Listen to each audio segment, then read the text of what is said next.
This program is underwritten by the generous support of Stored Tech, technology solutions for computers, networks, and phone. Stored Tech, your technology, our passion. Firms deal only with prevention, the systems that block hackers and viruses. Stored Tech knows the root cause is actually good people doing bad things. So we offer a security training program which includes certifying all participants to show they understand the basics. Technology solutions for computers, networks, and phones. Stored Tech, your technology, our passion. Call the meeting to order. Good evening, everybody, and welcome. And tonight is a regular town board meeting. It's December 4th, 2017. It is 7:02 p.m. Would you all please rise and join Councilman Anthony Medevere in saying the Pledge of Allegiance, please? I pledge allegiance to the flag of the United States of America, to the republic for which it stands, one nation, under God, indivisible, with liberty and justice for all.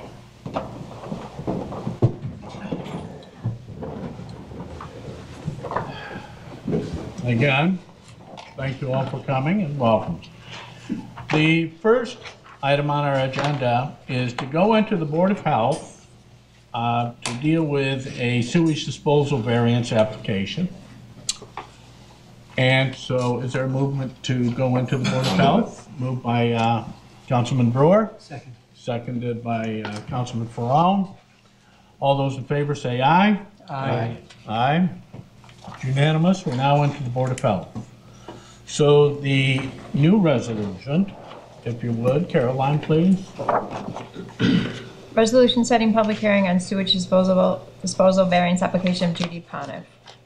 This is a revised resolution that you all got tonight. All right, we were originally going to have a public hearing on a sewage disposal variance application by Judy Poniff. Some of us did a site visit on Friday, and we thought that having the holding tanks on the side of the house towards the shore of Lake Sunnyside would be difficult to get to, and there would be additional exposure for the environment.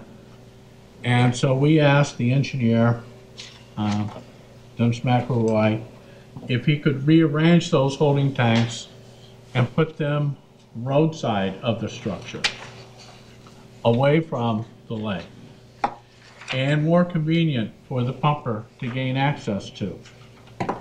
So that's what we have. So it was enough of a change that we decided that we're going to reset the public hearing on this for December 18th. And so it's for 2 holding tanks with a capacity of 1,500 gallons each. And this will meet the required total capacity of 3,000 gallons. But in order to put the holding tanks where we would like to see them, there are going to be some variances requested. 32 feet from the lot number 9 well in lieu of the required 50-foot setback, 29 foot from the on-site well in lieu of the required 50-foot setback, 23 foot from the future on-site well in lieu of the required 50-foot setback, 41 feet from lot number 11 well in lieu of the required 50-foot setback, 5 feet from lot number 9 property line in lieu of the required 7-foot setback, 4 feet from Sunnyside Road right-of-way in lieu of the required 10-foot setback, and the placement of the pump to be 40 feet from lot number 9 well in lieu of the required 50-foot setback, and 37 feet from the on-site well in lieu of the required 50-foot setback. This property is located at 52 Sunnyside North and is owned by Judy Poniff. So we will hold a public hearing Monday, December 18th, here in the Activity Center at 7 p.m. on this sewage disposal variance application if the town board approves this setting of the public hearing tonight. Any thoughts on this matter before we proceed with the motion?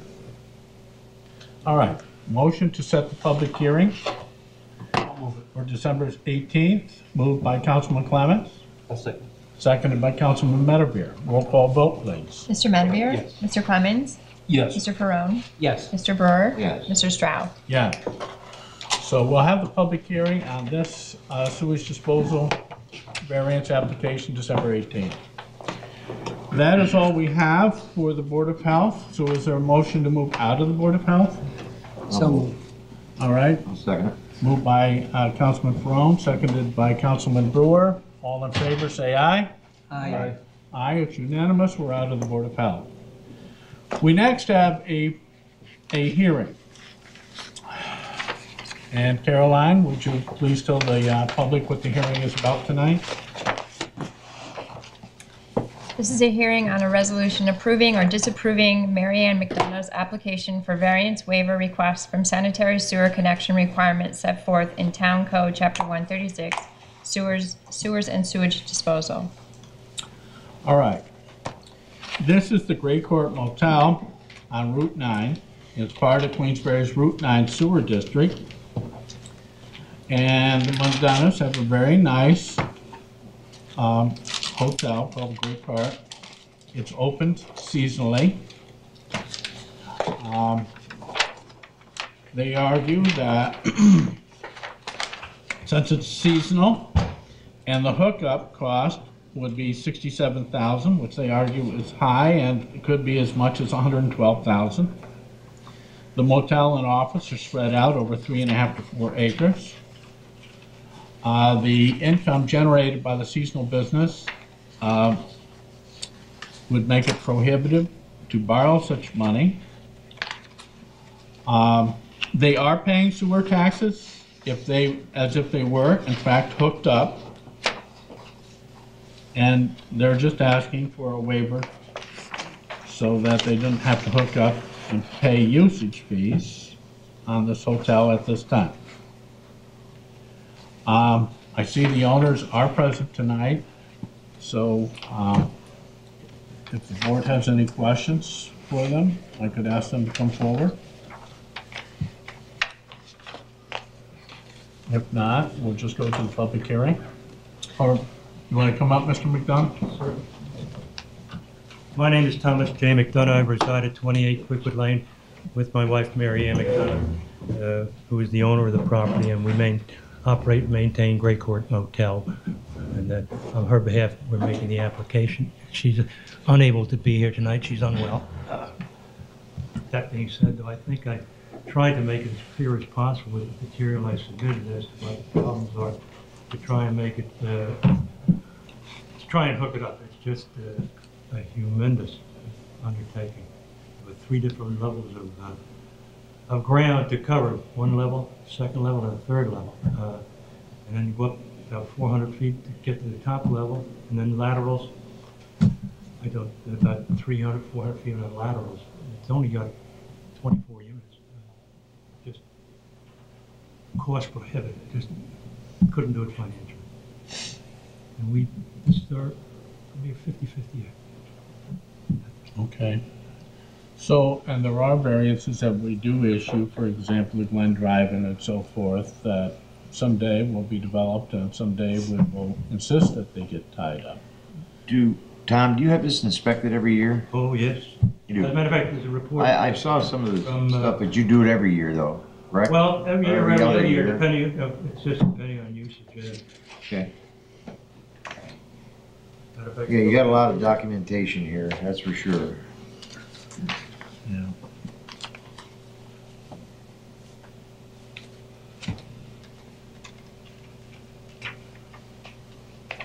And this is gonna be good for 2 years, John?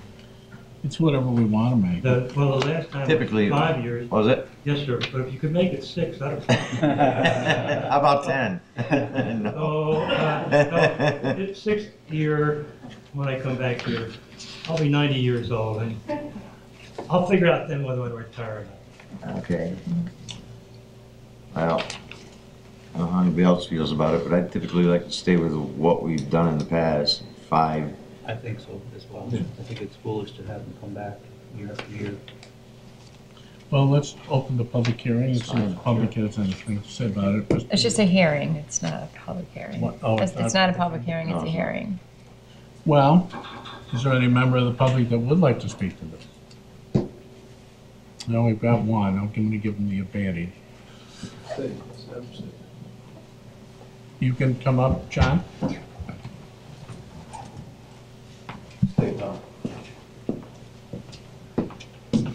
Be back in 6 years too. You don't look a day over 75. That's true. If you're speaking to the microphone, Yes. Good evening. For the record, my name is John Salvador. I have one concern with respect to continuing this waiver or variance approval. Your resolution on page 2, in bold print, it says that, and furthermore, as to the conditions on which the application would not be approved. And furthermore, if the septic system has been determined to fail or to have failed, what has this board undertaken to satisfy yourself that the septic system or systems on this property have not failed? And I'm referring to subsurface failure. That's the important thing. Subsurface failure constitutes a contamination of the groundwater. That's what we're concerned about here. One building on this parcel was built in 1890. Most of the buildings on this parcel were built in 1960, and then some in 1970. You know what the state of the art was for the construction of septic systems in those years? And have they been improved since then? You must undertake an investigation of the subsurface conditions of this property before you grant this waiver or variance. It's been going on for 13 years. 13 years. I don't know why they can't connect. They claim that one of the problems is it's a seasonal operation. There are many motels in that area of Queensbury, and they're open year-round. They seem to make it all right. So I believe the hardship here is maybe self-imposed, and something has to be done to correct any failing situation. Thank you. Thank you. Anybody else? Seeing none. What's the board think? There's been no indicators. You do have the system checked every year. It was checked this past year. Every other year, every 2 years. And there's no indications that we know of any failure. So, When you have that check, do you have any of the paperwork sent into the town at all? No, I just did a report because I submitted with this application. You want a report from IBS, every time they do it, I'll be filed. It's right here. They did it this past July. Oh, I did see that. So can have 5 or 64,000. How much is it now? Well, between 64 and 110, Depends on who you have to do it. 64 is a 5-year-old figure. Right, no, I understand.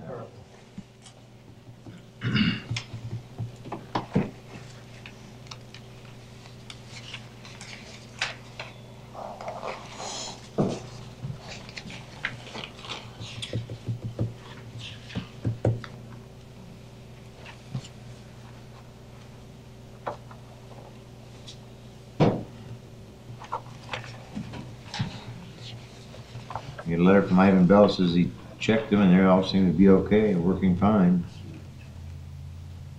I mean, that was in... That was this year.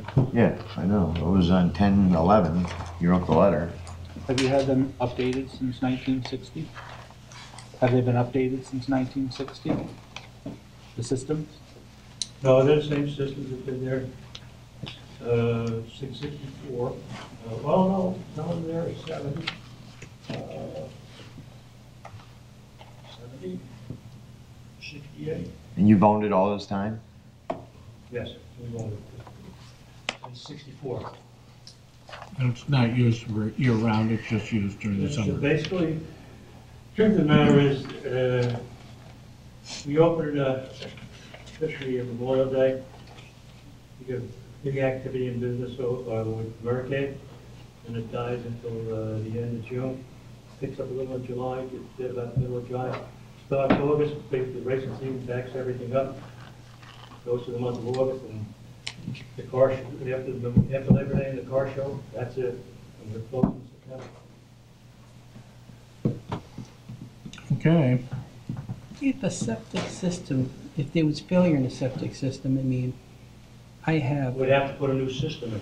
right, but you would know because when the field cannot handle the affluent going into the ground, it backs up into the Can't tank. use it, can't use it, can't use it. Right, so you would know if there was an issue there, Absolutely. right? No. I don't see a problem here. All right. Motion? I'll make a motion to approve, but I would like to, if we can put it in here, have these things inspected every year. We do it every other year, too, because quite frankly. Quite frankly, Okay, not a problem. I want to have them done every year if that's not, if anybody doesn't object to it. They've been in there since '64, Tom. I mean, there's a chance that they could have problems. All right, so I'll make a motion to approve it, but I want them inspected every year, And at you the beginning of the willing to year agree to or that at the end of the condition? year. Yeah, We you also go for need 5 to- years? Yeah. what's that? You need to fill in the blanks and on the resolution as well, so. All right, so you want to make motion to approve, Yeah, Councilman Brewer, 5 years, and the appropriates would be filled in, correct? would not be materially detrimental. This variance or waiver is reasonable, and would alleviate unnecessary hardship on the applicant. So the town board hereby approves With only one and hereby condition. grants for a period of how long? 5 years. 5 years.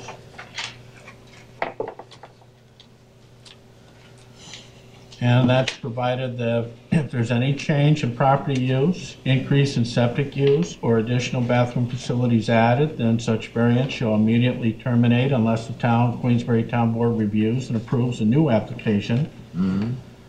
And furthermore, if the septic system has been determined to fail or is modified by the applicant, or if ownership of the property is transferred, then the variance is terminated as well, and the property must connect to the Route 9 sewer district. And resolved that Mrs. McDonough shall pay all charges due as if her property was connected to the sewer. And we want one other, is it going to be resolved?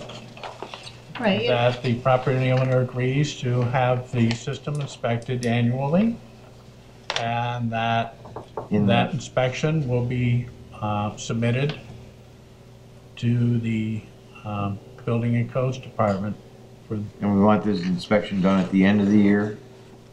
oh, I don't know. Well, you don't want it done in the beginning of the year when it's been sitting there all winter and not had any use. You want it done at the end of the year so you can, Well, it's been done for this year. That's fine. Whatever date was. You want to put the end of the.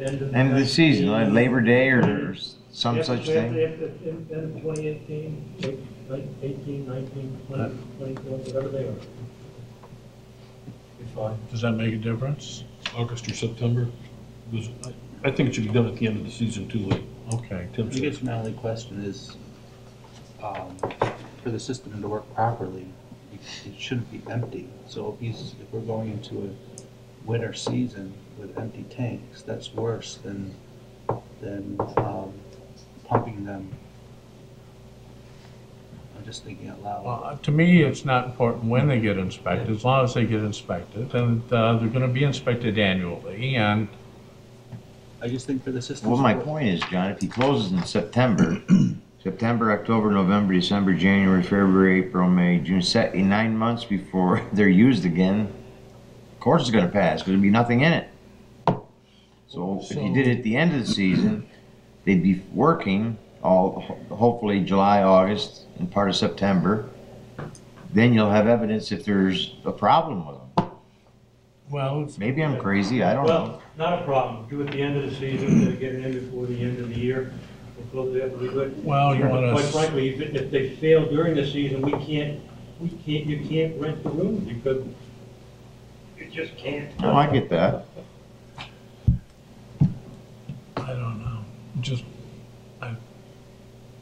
if that's the will of the board to set a particular time when you want it inspected, that's fine with me.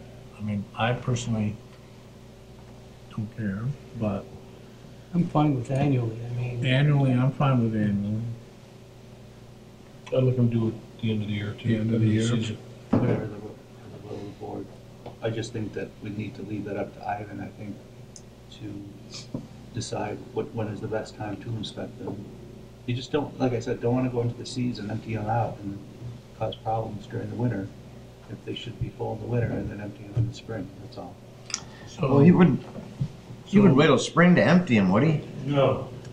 If you're gonna empty them at all, you empty them when they're full. Exactly. That's the only time you can empty them is when they're full. But the point is, he doesn't empty them. He's gonna look at them, he's gonna take the cap off and look at them and see if they're working. He's not gonna empty them at that point. All right, that's true too. He's not emptying them every year. He's gonna empty them when they have to be emptied. When the bulk of the waste is no longer affluent, that's when they empty them. Right. Because the bulk won't go up over the elbow to go into the leaching field. But and that's periodic, whenever he thinks it has to be done, he does it. So just annually. It's fine, I don't care, either way. I'm annual. So, just to be clear, we're talking about inspection versus pumping. So Yes, he's just taking a yes. look Yeah. at it. He's not performing a service. And his inspection will be,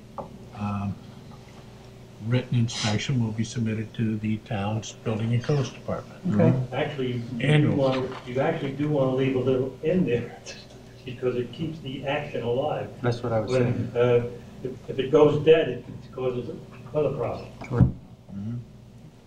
Are you okay? What do you have, Yes. Kara?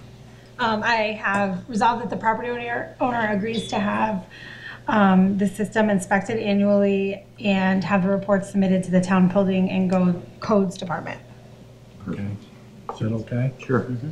All right, so Councilman Brewer made a motion to approve this resolution as amended, as just noted. Is there a second? I'll second. Seconded by Councilman Medavir. Roll call vote. And this is for 5 years, and we've already gone through all the appropriate things. Okay, roll call vote, please, Caroline. Mr. Clemens? Yes. Mr. Perone? Yes. Mr. Brewer? Yes. Mr. Stroud? Yeah. Mr. Medavir? Yes. Thank you. Thank you.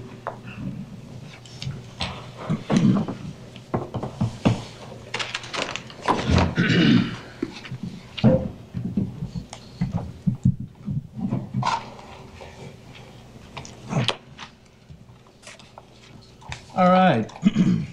Next, we have 13 resolutions before the board tonight. I'll go through and describe each resolution briefly. And I'll open to the public an opportunity to speak to any of the resolutions. Now, if you have a matter that you wish to speak to the board about that's not related to the resolutions, but it is a town matter, I will give you an opportunity towards the end of the building or meeting to do that, okay? For now, it's just on the 13 resolutions before us. So Resolution 4.1, Caroline. Resolution authorizing 1-year extension of time for J.D. Michaels Holdings LLC to install top coat of blacktop on Burnt Hills Drive and Wooden Lane in Burnt Ridge subdivision. Okay. Michael's Group have given us a $91,000 letter of credit to put the final coating on Burn Hills Drive and Woodland Lane. However, construction of this subdivision is ongoing, and it's not in the public nor the contractor's best interest to put the final code on at this time. So they've asked for a year extension. And this is a resolution, if approved, would give that 1-year extension. Resolution 4.2. Resolution authorizing Director of Building and Codes David Hatton to carry over unused vacation time. All right. Dave Hatton is our Building and Codes Director. He had some medical issues and was not able to use his vacation time. So this is giving him permission to use those 5 days of vacation time sometime next year. Resolution 4.3. Resolution authorizing hiring of Denise Johnson as part-time account clerk. Okay. I see Judge Mueller is here. And we have an account clerk that will be retiring. And so we would like to hire a replacement, and we would like that to overlap so that the new person can get some training. So there'll be a bona fide person to help out in our very, very, very busy town court. This is for the clerk, not the town Clerk. Clerk, town account clerk. Oh, this is the account clerk. I haven't gotten to the court clerk. Same thing. We have an account clerk who's going to be retiring January 4th, and we want to hire somebody that will get some training prior to that retirement, and so we would like to hire her on part-time. It's a permanent position, and it'll be prorated at 30 hours per week. Resolution 4.4. Resolution authorizing hiring of Mariah Juckett as part-time assistant court clerk. Okay. We have the impending retirement of an employee. She's been a great employee, Diane Von Braun. She's retiring this May. We would like to hire a part-time assistant court clerk in anticipation of this retirement so that she can get some training prior to the retirement of this individual. We want to hire her in 2018 at a rate of $15 per hour and not to exceed 20 hours per week.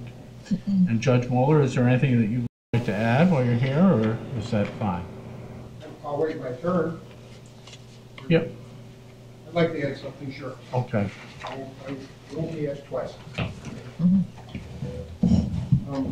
Gentlemen, I'd just like you to know that the court is very busy, that we would like to make a perfect segue between the employee who's retiring, as Supervisor Stroh indicated, is Diane Von Braun. She's going to retire in May. We thought this was going to happen a year ago.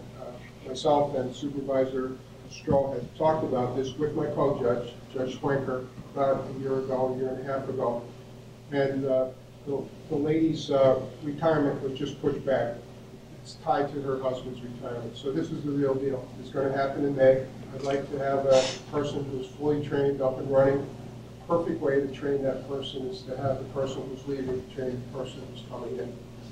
Our selection is a person who's, you can get a lot of people that can count, and you can get a lot of people who hopefully are honest, but you also have to get people in the court who are on the street. Because the business that goes on in the court ought to be nobody else's business. And I think that this young lady is a perfect choice. Part-time position not to exceed 20 hours is ideal. We'll get her trained, and then we'll be back when we have that real vacancy to ask that she be the replacement for the full-timer. That's my whole presentation. Thank you, Judge. Thank you. Resolution 4.5. Resolution authorizing award of bid for purchase of new tractor for town cemetery department. Okay, this is the purchase of a new Kiati CK 3510 tractor for use by the cemetery department. We bid this, and on November 27th, the purchasing agent duly received and opened all bids. The lowest and only responsible bidder was Emmerich Sales and Service for an amount not to exceed $20,218. Resolution 4.6. Resolution authorizing advertisement of bids for replacement vehicle for town water department. All right, we have a 2005 Chevy Malibu. There's about 75,000 miles on it. Will not pass inspection because the frame is rotted out. So, the superintendent of water would like a replacement vehicle, and anything 2017 or newer, something of an all-wheel drive sedan vehicle, make a bid. He's interested in everything, not too fussy. Just wants it reliable and something that will pass inspection. Resolution 4.7. Is a resolution setting public hearing on proposed amendment to ordinance number 30 and its subsequent amendments concerning increase in fees associated with Town of Queensbury building permit process. We have not increased fees since 2001. This is a proposal that Dave Hatton put together for the town board to consider, and they got examples of it. It's about a 50% increase in some of these rates.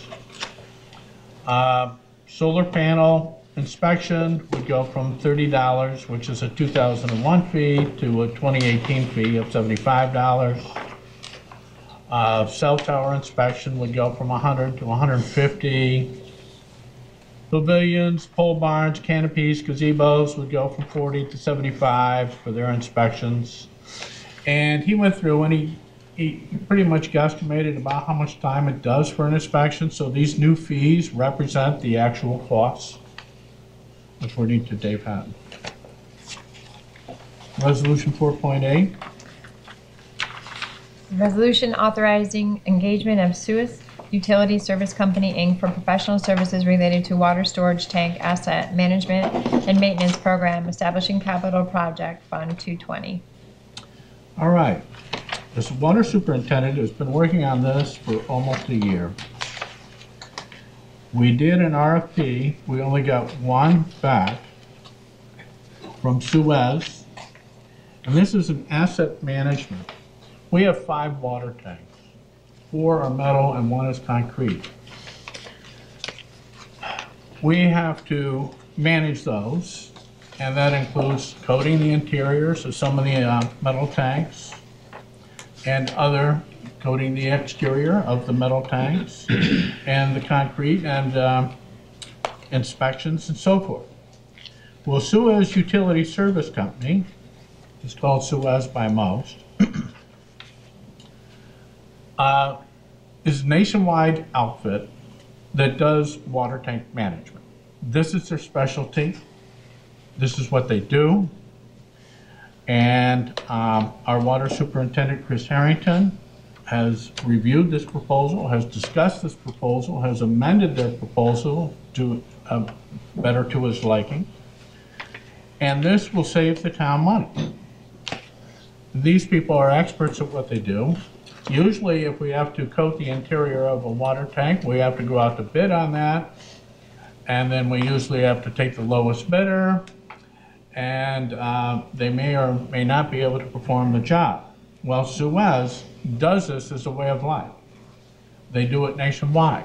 They have experts on the matter, and they have the whole management of water tanks down to a science. So what they would do for us would save us literally hundreds of thousands of dollars over the years. It's a year-to-year agreement, and so we're not tied to it past any particular year. So the water superintendent has reviewed the town's proposal from Suez Utility Service Company and is recommending that the town board authorize engagement of Suez for professional services as delineated in Suez's October 24th, 2017 proposal.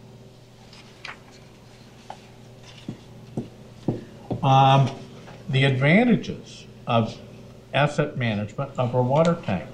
It shifts the risk from the owner to Suez, the management firm. The owner is not tied to low bidder and has even more control over the selection process. Change orders rarely occur, no sub-consultants, little or no consultant engineering fees, which are normally 10 to 15% of the overall project costs. Third-party inspections not needed. You have an ongoing warranty as opposed to a traditional 1-year warranty, and superintendent worked out a 3-year warranty for the interior coatings of the tanks, which I understand if the interior coating is going to fail, it usually fails within the first 3 years, and then it's good for the next 15 or 20. All right, this is capital planning, and it's a controlled capital planning because we have an annual fee for future work. The annual inspections, in accord with New York State and federal law, are done by this outfit. It's a preventive versus reactionary maintenance program because they do touch-ups, washouts, power washings, overcoats. It's all included, whatever is needed for everyone's best interest. They are the most experienced tank contractor in North America. They have over 6,000 tanks they're currently working with. I believe they went with Seneca Falls, Plattsburgh, and some other New York. They're kind of new to New York State. And they are specialists in working with the cellular carrier equipment. So there are a lot of advantages for going with this program. Resolution 4.9. Resolution authorizing engagement of CT Mail Associates for professional design and construction administration engineering services related to Cary Road Sanitary Sewer District and establishing capital project fund number 221. All right, we've gotten all the approvals for the Cary Road Sanitary Sewer District, and now it needs to be designed. So we had 3 bidders. CT Mail Associates was by far the lowest bidder, and a bid of $111,200. So this will include design, bidding, construction-related services for the installation of approximately 12,200 linear feet of 1.25-inch to 4-inch low-pressure sewer and laterals. And the layout will be consistent with the approved map plan and report of July 2016. It also includes a Broad Street gravity sewer replacement from Robertson to Hudson. This section will include design only of replacement of existing gravity sewer with a new 15-inch for a length of 260 feet, linear feet, including laterals. And technical part sewer district flow measurement device. This will be included in the design and will be a new flow meter to be located on the city side of Luzerne Road. So it'll be design of all of those items and as well as assuring an overview of the construction. Resolution 410. Resolution authorizing certain employees in cemetery department to carry over unused vacation time. All right, we had a key employee in our cemetery department have a serious medical issue, and he keeps hoping that he will be able to come back, but it appears that he will not be able to. Unfortunately, he was one of the best workers we've ever had in the cemetery department. Now, as a result of his absence, the others, there's 4 others who have had to put in lots of overtime to make up for him. That's how key he was and important he was. So they're asking, since they were working for the town, to make sure that everything got done that needed to get done with the cemetery. They weren't able to use all their vacation time because their dedication was to doing what the town needed to have done. So Jillian Gamache is looking for 8 hours, and Jeremy Squires 16 hours of vacation, Chris Sennett 20 hours, and Connie Getter 20 hours of vacation and 8 hours of floating holiday. I want to thank all those employees for all their extra dedication and making sure that things happen when they're supposed to happen in the cemetery department. So this board will consider allowing you to use, carry over your unused vacation time. Resolution 411. Resolution to amend 2017 budget. It's just the shifting of where things really aren't needed to where they newly are needed. Resolution 412. Resolution approving audited bills December 5th, 2017. Okay, so Queensbury Town Board has to approve the bills before they get paid. And this is a warrant with a run date of November 30th and a payment date of December 5th, totaling $473,543.59. Last resolution, 413. Resolution authorizing clarification and correction to 2018 town budget regarding levy and rate related to Queensbury Consolidated Sanitary Sewer District Benefit Tax Roll for 2017. All right, somebody made a little boo-boo, not in the original one that was put out for the public review, but when it finally came to the budget, some wrong numbers were typed in. And this is merely to correct that. This is for the Queensbury Consolidated Sanitary Sewer District Benefit Tax Roll for 2017. And the a 2018 budget had $47,500, and the corrected amount be $58,500, and adjust the estimated tax rate accordingly from 3.8239 to the correct amount of 4.709. And in an email, that is about $2.70 difference per residential unit. Those are the 13 resolutions before the town board tonight. Is there anybody that would like to speak to any of the 13 resolutions before the town board tonight? If so, please indicate. Yes, sir.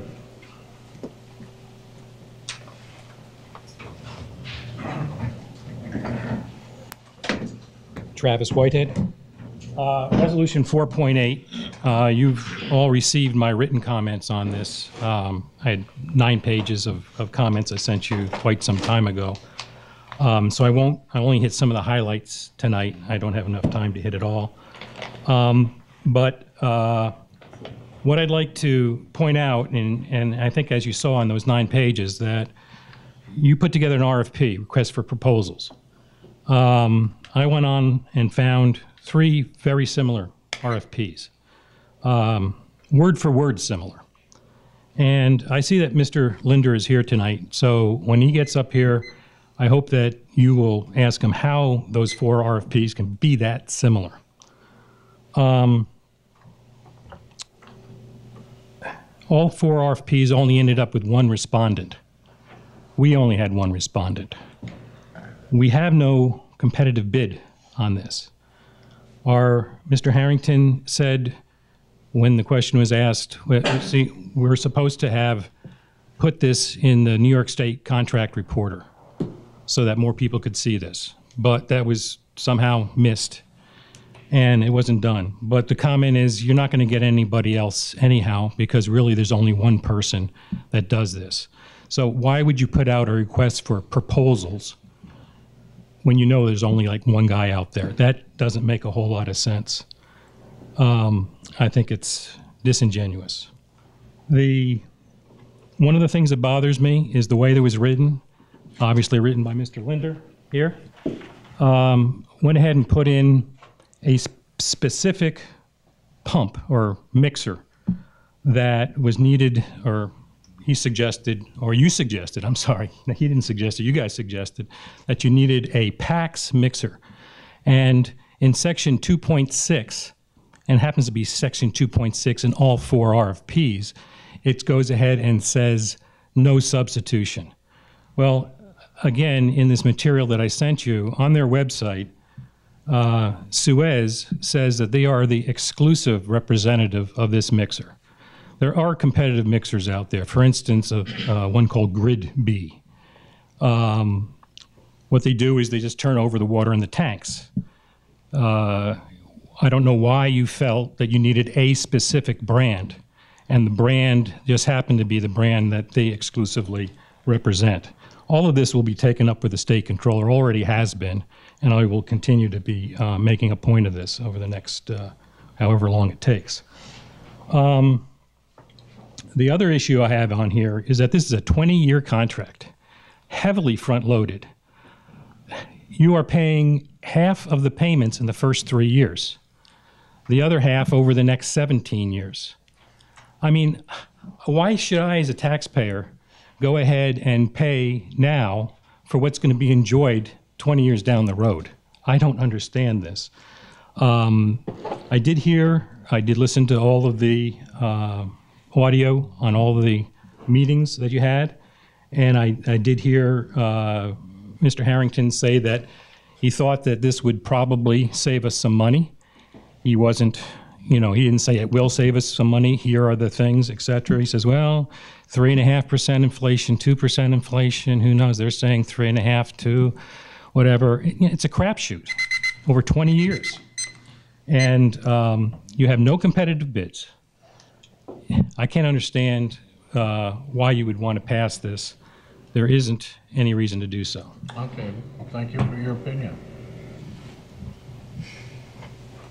Anybody else like to speak to any of the 13 resolutions before the town board?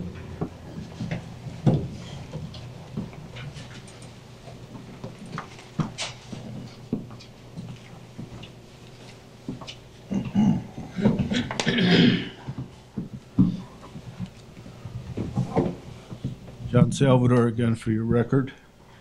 Resolution 4.9, authorizing engagement of CT Mail Associates for the design and construction administration of Cary Road Sewer District. Early this week, I put a letter in each of your mailboxes concerning an error that I found in the map plan and report. This is a significant error. One of the sewer lines runs outside the boundaries of the district. That's not allowed. It runs outside the boundaries of the district to arrive at another part of the district. This line has to be eliminated since it's outside the boundaries of the district.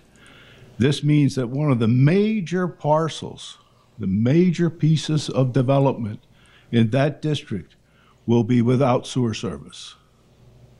This will throw a whole new light on all the economics, all the costs of the map plan and report. It has to be redone. Or you've got to rerun this line, which I think is virtually impossible, or include the Merritt Road 8-lot residential development in the sewer district, which I think it was originally. What was probably taken out because there might have been some opposition there to the forming of the district. Actually, it's the Merritt Road type of development that was done in the 1960s and 70s that probably has a real need for sewer service. But the way this system is laid out, it's just not economical for these people. In any case, this correction must be made, and a correction to the whole map plan and report. It's got to be done before CT Mail embarks on any engineering work. Okay, thank also, you're establishing a capital fund for this. How are you going to fund the fund? It comes out and the district will pay for that. Out of The district itself will pay for it where do they get the money? from their fund. Who's contributing to the fund? People that are in the sewer district. When? What do you mean when? When they pay their taxes? When it's up and running. When it's up and running? Yeah. You're going to have to start paying CT Mail immediately. Every one of the district will pay for all the costs of the district. When? As soon as they start paying for the district. Maybe they might never start paying. Are they going to be required to tie in when the piping in the ground is completed, or will they be allowed, very similar to the McDonough property, to get an exemption, a waiver? Yes or no? They still pay as if they were in the district regardless. Excuse me? They still pay as if they were in the district regardless. Will they be required to tie in? Okay.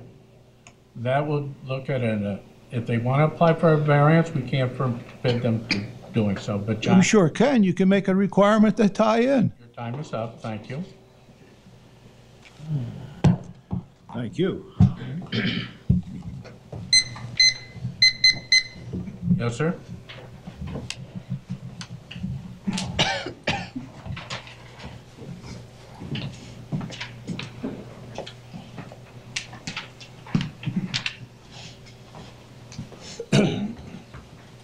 Ron Ball, Queensbury. 4.7, building permits. You started discussing the building permits, and you said the inspection of cell towers, solar panels. But I never heard you say residential homes. Is that going to raise? I was just giving samples. The whole list is attached to the resolution. So is residential homes building permits going to go up? There's a whole list There's a whole list. attached to the resolution, yes. Yeah, just by the... So the answer would be yes, they're going to go up. The answer is they are going to go up from the fees as they were set 16 years ago. Mm-hmm. There's a resolution in that book if you'd like to take it. Well, I know, but I didn't hear him say that. Right. So I question it. Why didn't- And They will go up. they will go up. Because recently, I got approval to build a house up on the West Mountain Road. And in order for me to get that approval through the planning board, the zoning boards, not the zoning board, excuse me, the building codes department, and then review by shades and engineers. And so far I got $2,400 invested in it, and I haven't even started any work, just for reviews and the application fees and everything else, and for a residential home. And I think this is getting outrageous. I think somebody needs to step back and say, we're paying the zoning board, or Craig Brown's office preferably, we're paying him to do this work that now he seems to be shipping off to shades and engineers to review his work. And I got this terrible, I signed this paper that said if any of it goes above $1,000, that they would inform me that it's going to go above $1,000 for this review, and they would let me know before it does. And so what they did is, to dance around it, is the first bill I got was for a little over $800. So I'm thinking, well, they stayed below the $1,000. And then come to find out, a couple weeks later, I got another bill of $600 and for a review. So that well over exceeded the $1,000. I think I showed George that paperwork. This is plain crazy. This is crazy. You want to increase that. What are they doing down there in the building codes department? I just can't believe this. Okay, well, thank you.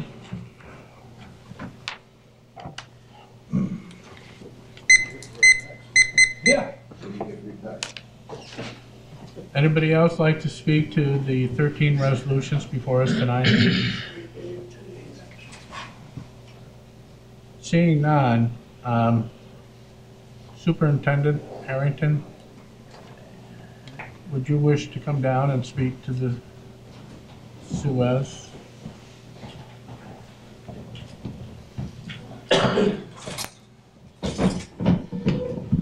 Good evening.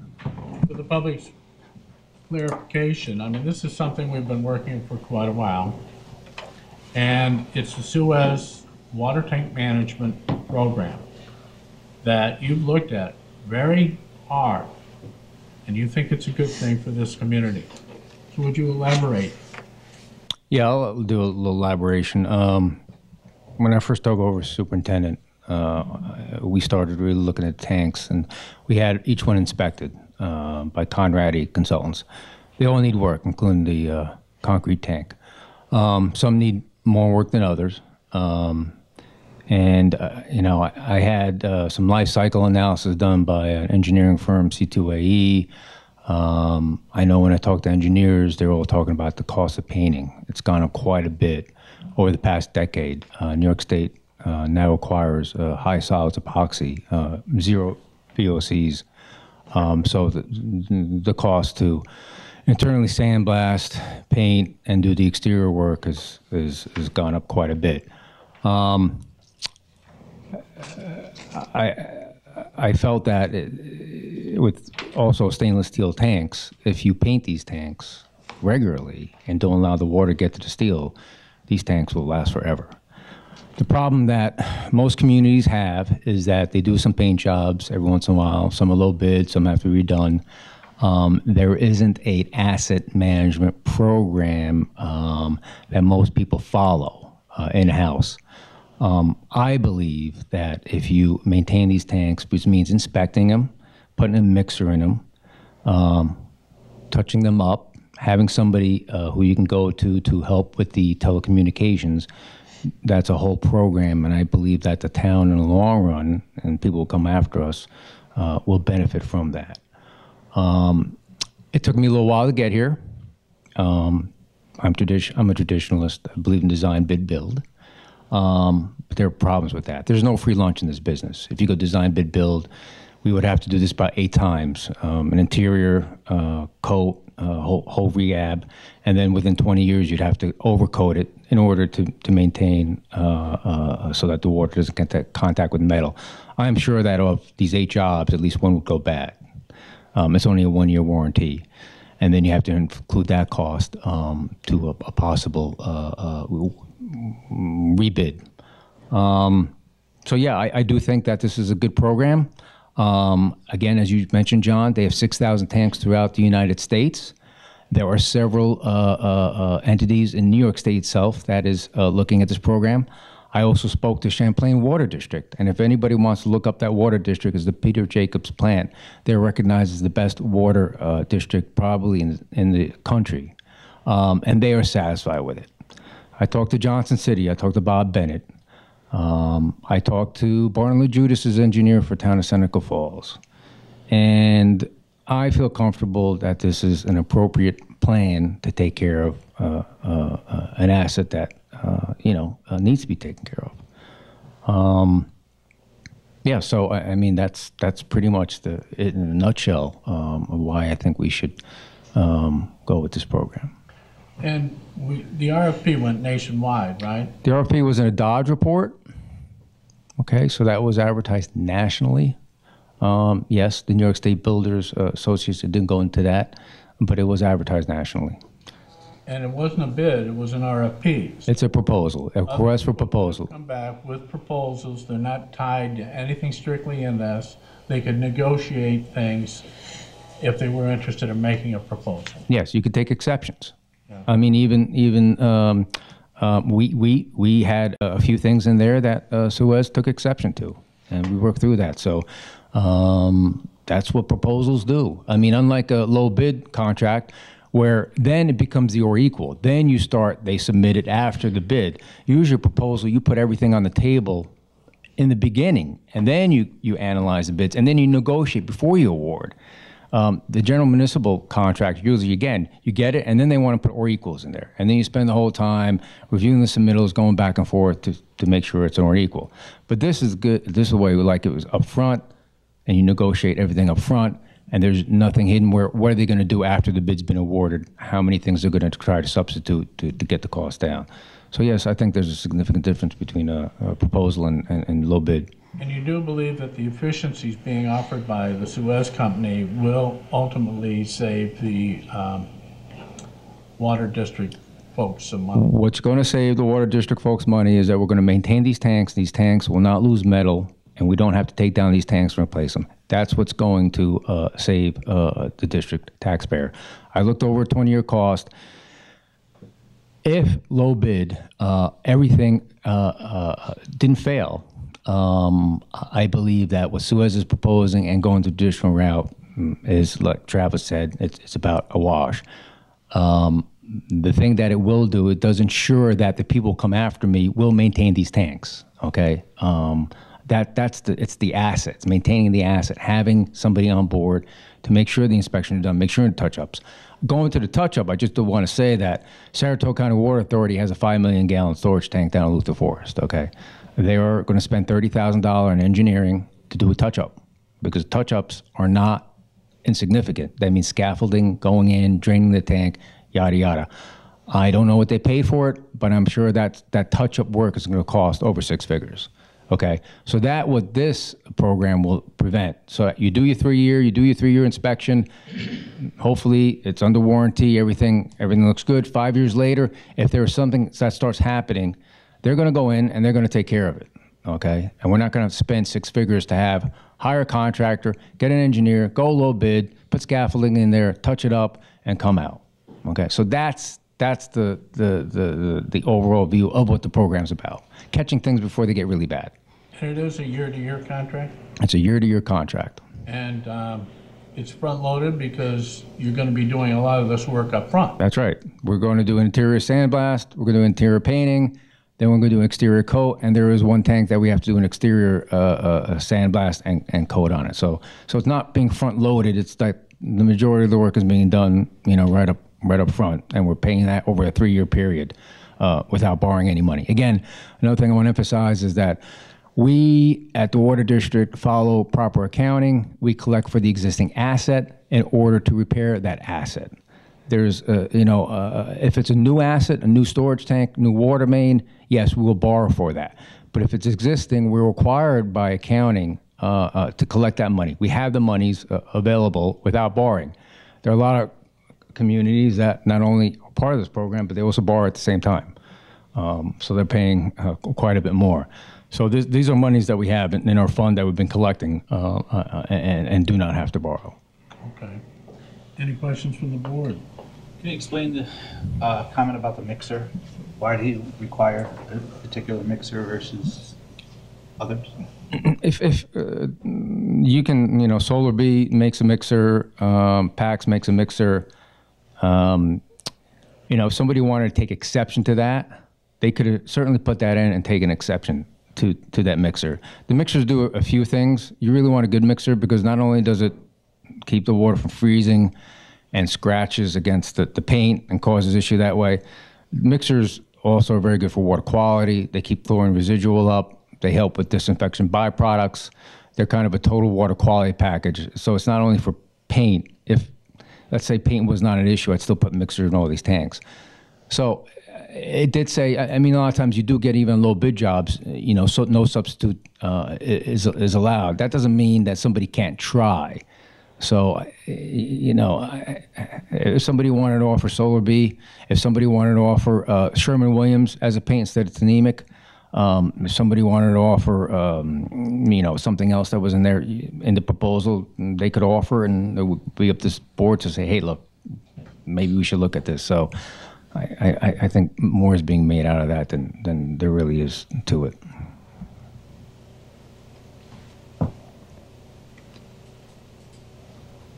That's it. Okay. Okay. Just a few comments on the. I hear this thing about the sewer pipes being out of districts and whatnot. I think we've gone through this before. Route 9 sewer district goes down Sweet Road. That's outside the district. I know my water district. I'll be up front.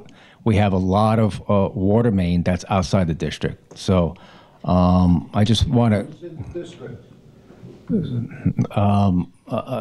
So I just want to also talk that I don't know where this is coming from. Also, there wasn't nothing merit those residentials. They were never considered to be in the sewer district. Okay, so that's not like they looked at it and then we pulled it out. I just want to clarify that. All right. Okay. Good, thank you. All right. Thank you.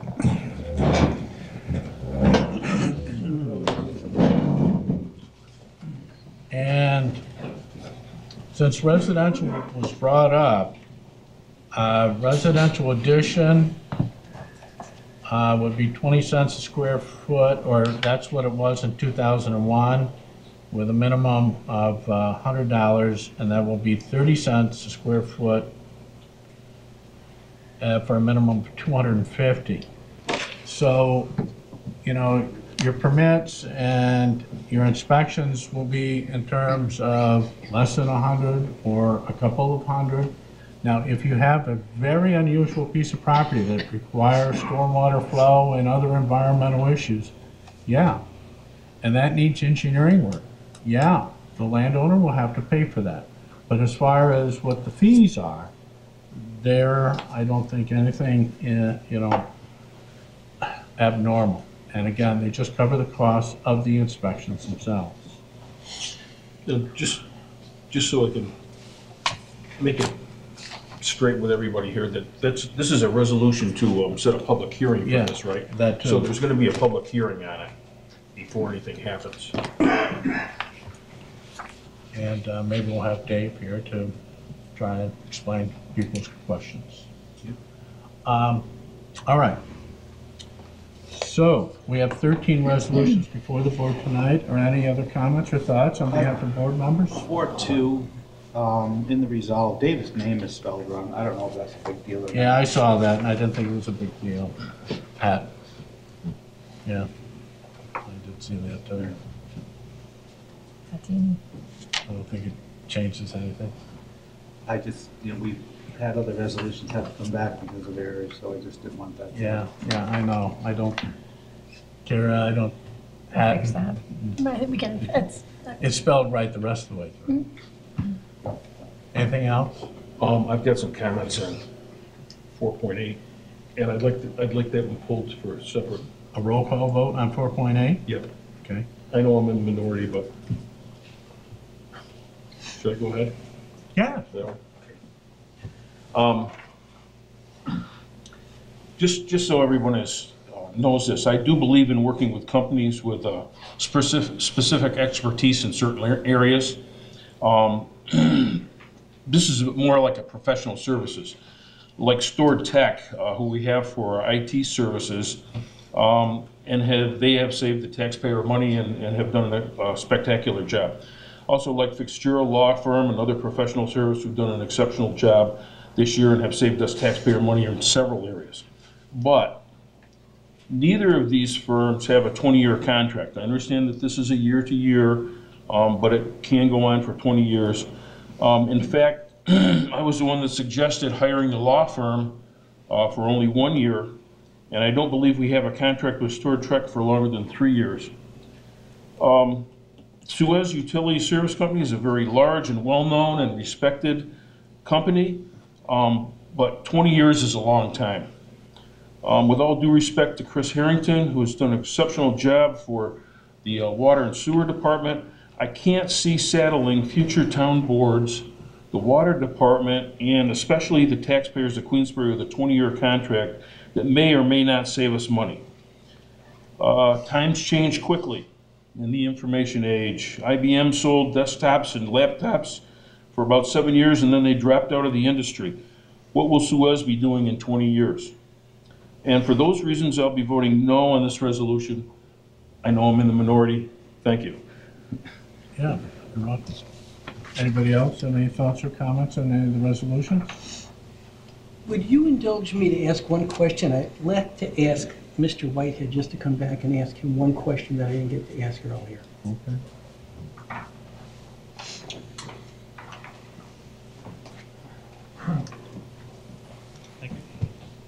First of all, thank you for your interest. It's appreciated when you come here and speak about these things. Everything you've spoken about and you've shared on the Suez contract had to do with the process.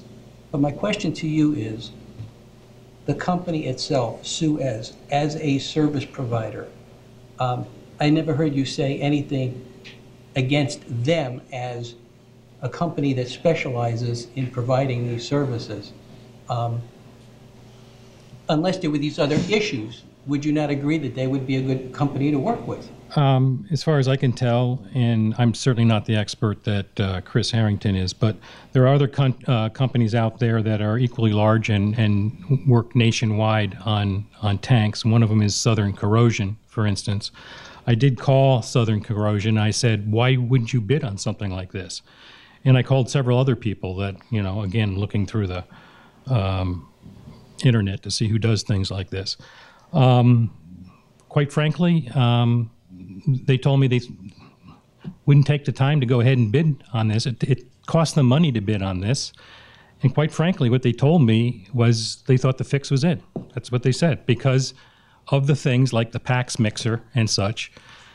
Everyone I talked to brought up that PAX mixer, and they said, I have to go to that fellow to get a price. And how do you know, and when I start seeing things like that, it's not worth my time to go ahead and bid.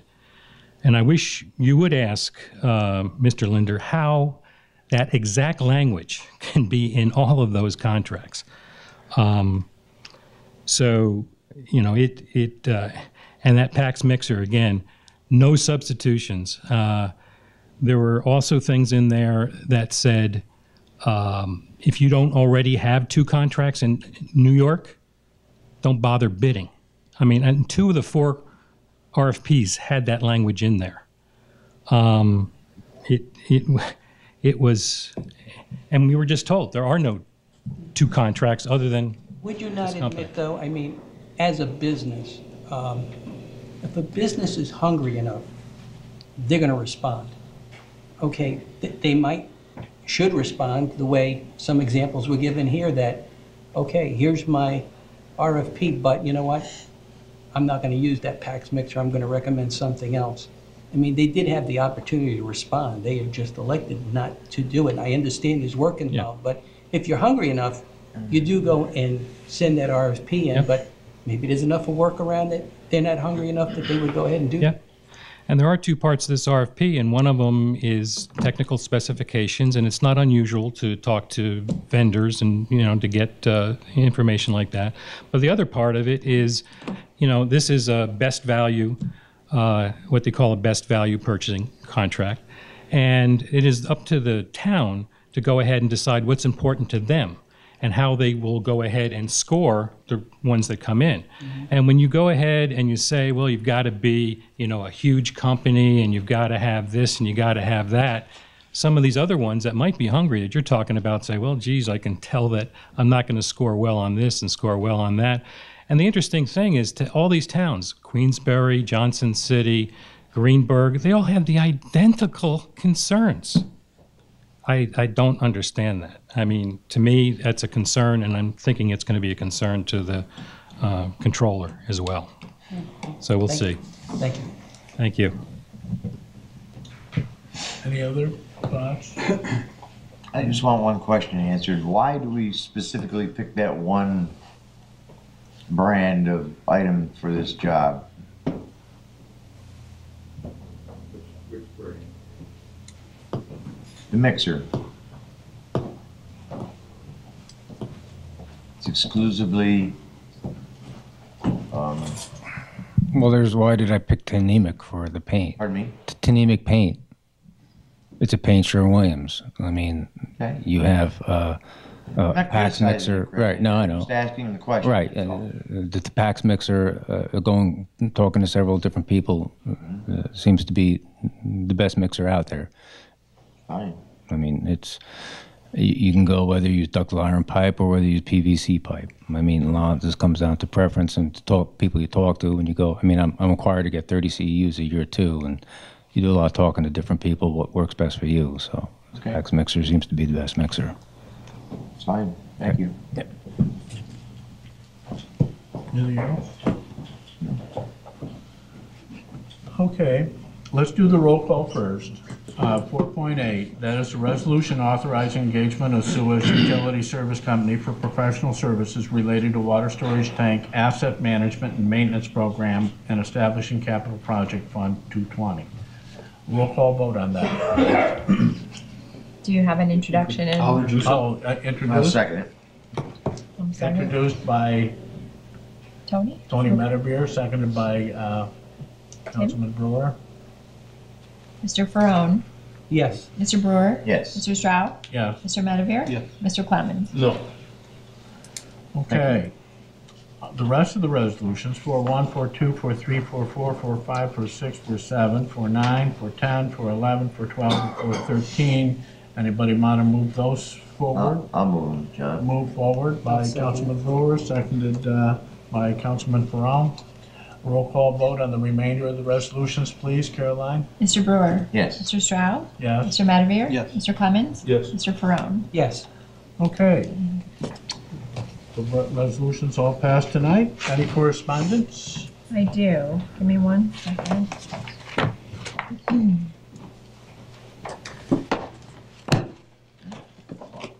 I have 3 letters submitted from Travis Whitehead dated November 8th, November 13th, and November 14th. Received and on file in the town clerk's office. Thank you. That's it. Privilege of the floor. Anybody wish to speak to the town board about any town matters, please indicate your interest. John first and then Dave. All right, well, he defers to you, David.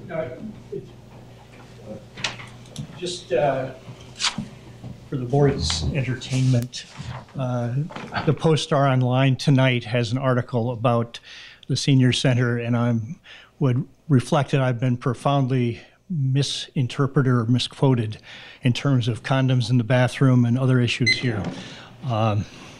So just for the record, when I question how much HIV is in this area, there's 1 case in 2015 in all of Warren County with undefined age group. So when I question some things, it was based on fact. But for your entertainment, read the Post-Star online. Okay, all right, thank you.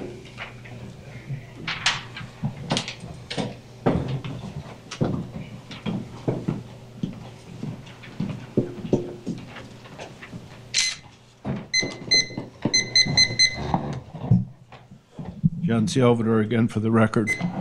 Is there any plan to address the real property transfer law in the near future? Yeah, we have a meeting on that tomorrow to review the draft language. Is that a workshop? No, it's just kind of a meeting. You're welcome. It's, I think, at 11. John, you can call Victoria and verify. Oh, you're welcome. Okay. All right. It's interesting that Mr. Harrington brought up Sweet Road as being a place where sewer line runs outside the district. It's not outside the district. Sweet Road was not a part of the Route 9 sewer district initially, but once CT Mail discovered that they couldn't tithe the discharge line from Route 9 into the extension of the Route 9 line coming up the highway to service Walmart, then they decided to go down Sweet Road. In doing so, they established a very narrow district right down the middle of the road, okay? This means the residences left and right on Sweet Road cannot tie into the sewer, okay? The boundaries are within the town road. The 3-foot wide district right down Sweet Road, and this allowed Mr. Naylor, the highway superintendent, to install the line as part of drainage, something like that. He had no authority whatsoever to do that. Sweet Road is a town road by use.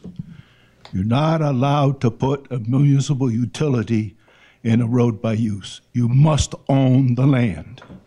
Same with Cary Road. Okay, thank you. Thank you.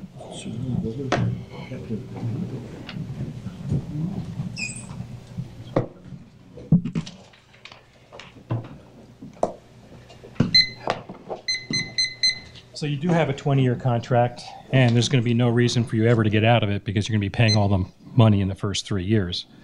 I'm going to be paying all the money. I paid all the money. You're going to take $2.6 million out of what you've accumulated in there. But what you aren't going to get is to be able to comfortably go to sleep at night, because while it was negotiated up to a 3-year warranty rather than 2-year warranty that was initially proposed by Suez, you could do the same thing with any of these painters. You could put out an RFP, design, bid, build, specify 3-year warranty, 4-year warranty, 5-year warranty. The discussion I heard, and again, I'm not nearly as up on this as the two back there, but they were saying, hey, if it makes it through 3 years, it's going to probably go 30. The paint's that good. but the paint hasn't been around that long to really to know whether it's going to make it. But anyhow, what you have is a 3-year warranty, not a 20-year warranty. You also have a whole bunch of exclusions in there that says, you know, if there's any damage due to cold weather, etc., that's not covered by Suez. You know, again, you're gonna have to pay for that.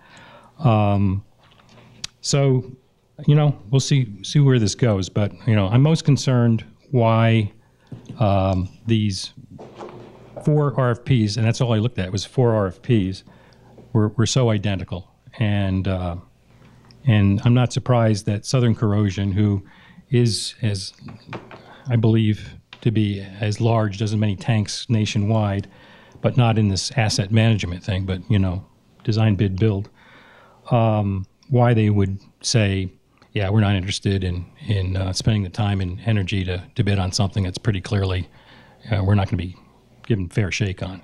So, thank you. Thank you. Anybody else like to speak to the town board? Seeing none, town board discussions. Tim? I'm good, John. I'm glad we finally got the sewer district underway. Just for the heck of it, today I took a ride around Cary Road, and without the sewer, it's going crazy over there. I mean, there's building after building that I didn't realize were there. I mean, they just popped up. And one of the Schwartzes has got his building almost out to the road, and I can remember when there was just one building there, and it seems like every year, every other year, he's adding another section on, he's gonna run out of room, and that's great.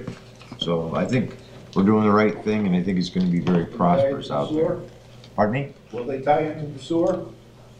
I'm sure they will, John. I'm sure they won't. Okay. That's your opinion. My opinion is I think they will. That's all I got. George? I don't have anything. I have a question for you, though. We haven't talked about this in a while.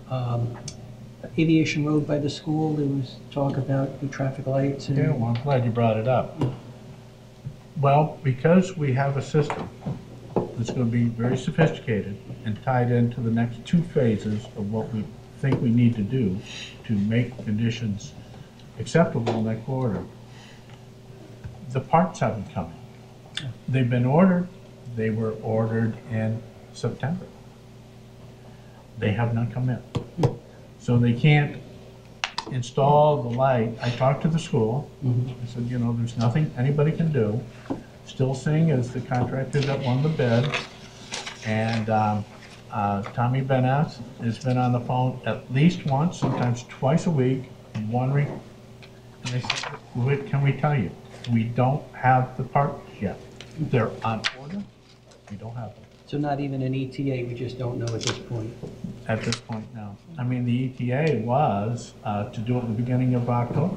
Okay. And then October went by, no parts. November, no parts. And I checked last Thursday. Tommy checked with them. The parts weren't in yet. Yeah. So it's frustrating. What can you do? I'm glad you asked that. Anything else? That's it. Yes. Brian? Yes, I have 2 things. One is, and I wanted to let the whole board know about this, I had 2 people call about streetlights, and I know that we're in the middle of looking at LEDs and what we're going to do, and ours, the ones we own versus Niagara Mohawk and all that stuff. But anyway, there are 2 people that are interested in having a streetlight, one on the boulevard and one on Bay Road, and I'll share those with you so that we'll know about that, and hopefully we'll go forward and maybe something can be done about that while we're working on the other part with the LEDs. And part of going forward with that is make sure the other neighbors feel the same. That's right. We've come into situations where 1 wanted it and 4 didn't. I know, I have one coming right in my bedroom. You gotta make sure window. that they are in the district as well. Are they in the district, Brian? Yeah, we'll have Both to of take them a are? look too. Yeah. I got the district, lighting district map in my office if you want to look at it. The other thing is the sidewalks, and I had started this a while ago. We got some of the cutting done. Instead of replacing the sidewalks, we did it less expensively by cutting down some of the ones that were up and down, so we straightened that out. But I never did get 2 proposals, so that we could look at those to finish the rest of that. They need to be torn up and done. So I'm going to try to get together and get a couple of proposals. We don't need bids, I don't believe, but I think it would be good to get a couple of proposals and see if we can do that at the next meeting for a resolution. All right. And that's all I have. Okay, thank you. Tony?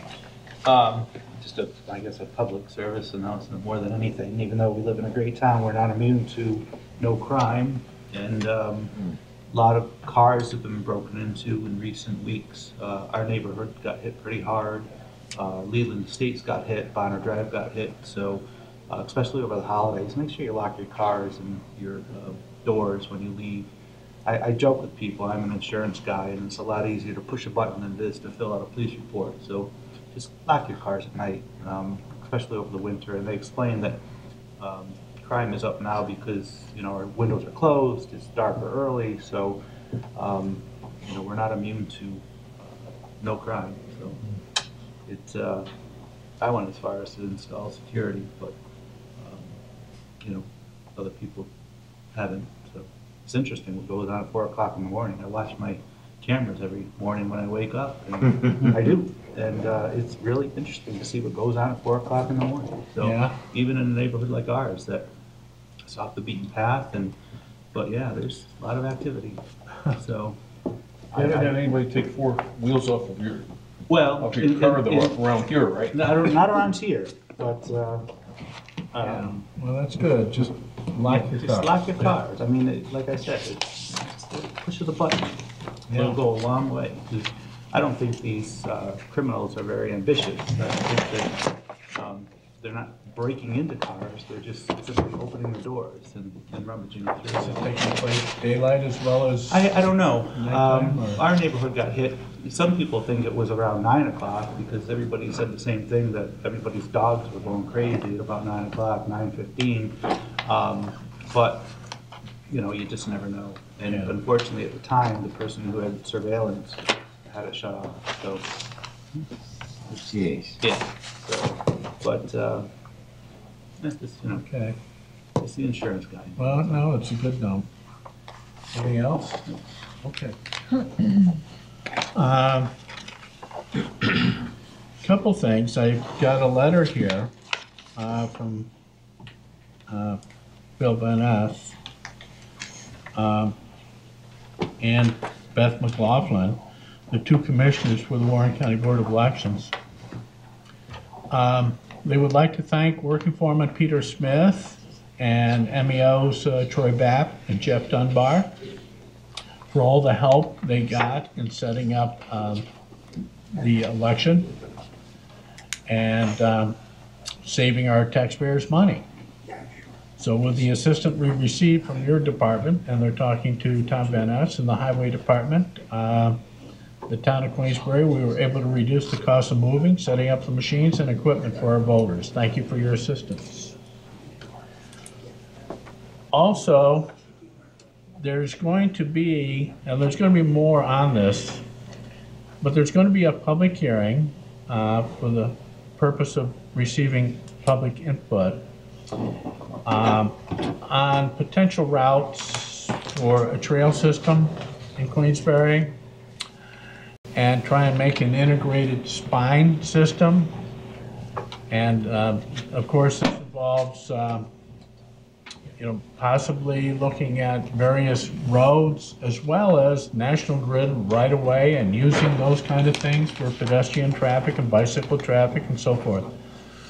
So, and this is under the auspices of the AF Adirondack Glen Falls Transportation Council and Alta Design. And let me see, that's going to be December 14th. And it's going to be at the West Glen Falls Volunteer Fire Company at 7 p.m. Also Thursday, December 14th, 7 p.m., West Glen Falls Volunteer Fire Company. Also, an announcement. Queensbury Water District customers, you may experience discoloration because we're doing maintenance on the system. So, public notification will be placed on the website and the post-star on that. How long will that last? That discoloration of the water? 24-inch valves we're operating. It might be a day, it might be 2 days. So these are large valves that we have to operate. They haven't been operated in quite a while. It's to get ready for the connector road for the mall. So we need to do a preliminary to see how the valves go. Oh, okay. And it's going to stir things up. So that's going to be we're this week? We're looking to do a Wednesday. Operate the valves on Wednesday, and I can see that there might be discoloration for a period of about 24 hours here throughout the system. All right. The Hudson Falls, now Queensbury, they might see some discoloration. It's just a discoloration. We don't have a boil notice or anything that company said. Just discoloration, just a heads up. Yeah. Okay. All right. Thank you. All right, and there are openings on the Planning and Zoning Board of Appeals. So if anyone's interested, please send a letter of intent and a brief resume. Doesn't mean that you have to be astute in community planning. We just want to know a little bit about you. As a matter of fact, most people who are on the planning and ZBA boards are just, people who are not into community planning per se, but they're into community planning, but they're not have any training. You don't need to have training. Common sense helps, but there are some openings on those boards, and we're looking for people to fill them. So send a letter to my office, QBY supervisor at queensbury.net, if you're interested in joining one of our planning board or ZBA, Zoning Board of Appeals. Brief supervisor's report to board and community. November 22nd, had an EDC Board of Directors meeting. Then came back to the town. I met with Chazen, and we're working on redesign. We're going to redo the Buckby Road culvert. The current culvert that Butler Stream goes under Buckby Road was kind of thrown together. It's a miracle it's lasted as long as it has, but next huge storm may take it out. We want to be a little proactive. So we've secured Chazen to help us design a replacement culvert for that. Warren County Soil and Water is contributing some grant money, $30,000 for the structure and $5,000 for engineering. We don't know the total cost yet. I will relay that when we do know. Warren County Soil and Water will help us to take care of granting and contracts. Our town highway department will redo the paving and the guide rails, and the city has been very cooperative with us on this matter, and we've been in communication with them on this matter. November 22nd, Wednesday, I met with CSEA representatives to explore options for one of our employees. I also met with Millie Coe to discuss a possible trip to her sister city, Saga, Japan. And then Thanksgiving. And then on Monday, November 27th, we did a site visit on 78 Monterey Road. The owner of that mobile home park is asking to add 3 additional lots.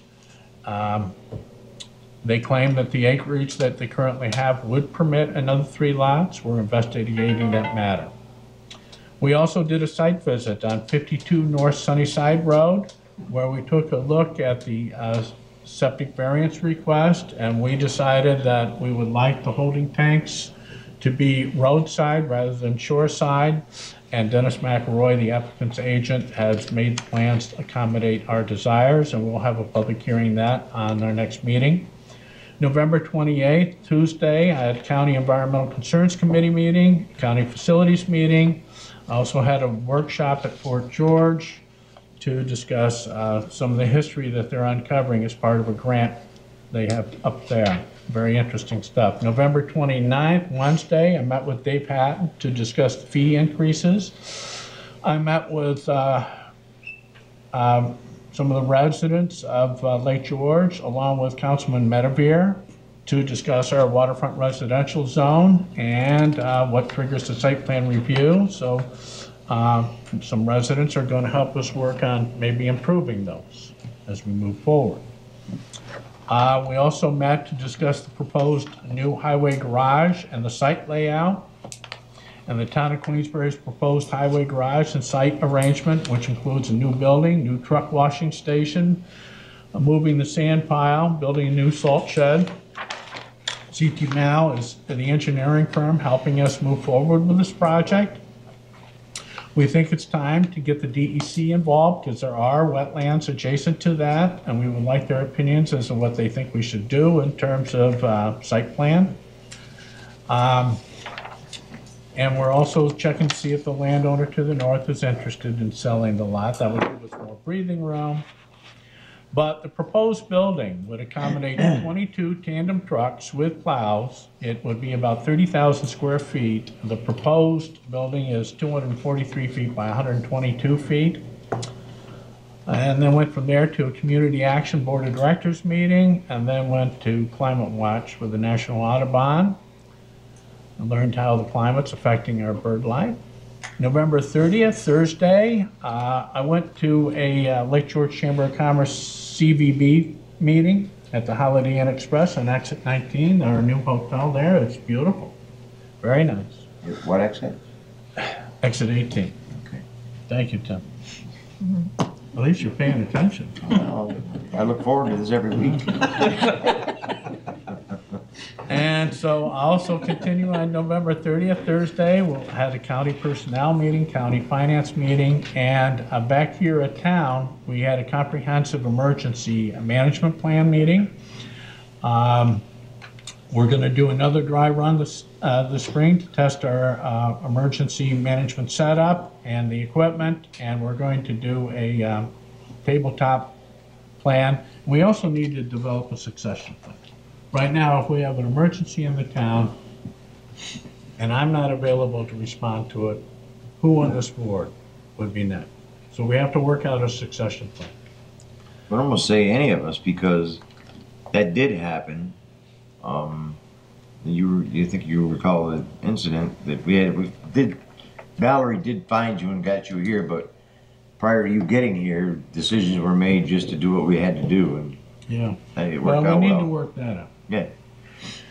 December 1st, Friday, I had a conference call with Bryce Engineering about the logistics of implementing our office and activity center LED lighting change. The parts were delivered today, so we're getting that going. I met with John Halley of Country Club Road, and there's some other drainage issues alongside Country Club Road, especially near the Windcrest Drive intersection. I've asked the county to take a look at that. December 3rd, Sunday, I came in and worked. Then I went to the Elks Annual Memorial Service, and then I went up the Adirondack Association Town and Villages meeting. And then today, I prepared for tonight's meeting, and here we are. And that's it. Let's go. Okay. I would like to thank Look TV and Joe Barlow, our TV cameraman, and our sponsors, especially Stored Tech. And I wish you all a safe and ride back, and thank you all for coming. And is there a motion to adjourn? So moved. So moved by Councilman Ferrone, seconded by Mr. Brewer. Councilman Brewer. All those in favor of adjourning, say aye. Aye. Meeting adjourned.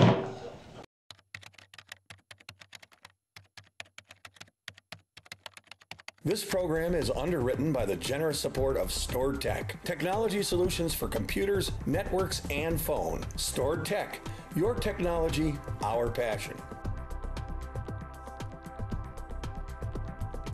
Firms deal only with prevention, the systems that block hackers and viruses. Stored Tech knows the root cause is actually good people doing bad things. So we offer a security training program which includes certifying all participants to show they understand the basics. Technology solutions for computers, networks, and phones. Stored Tech, your technology, our passion.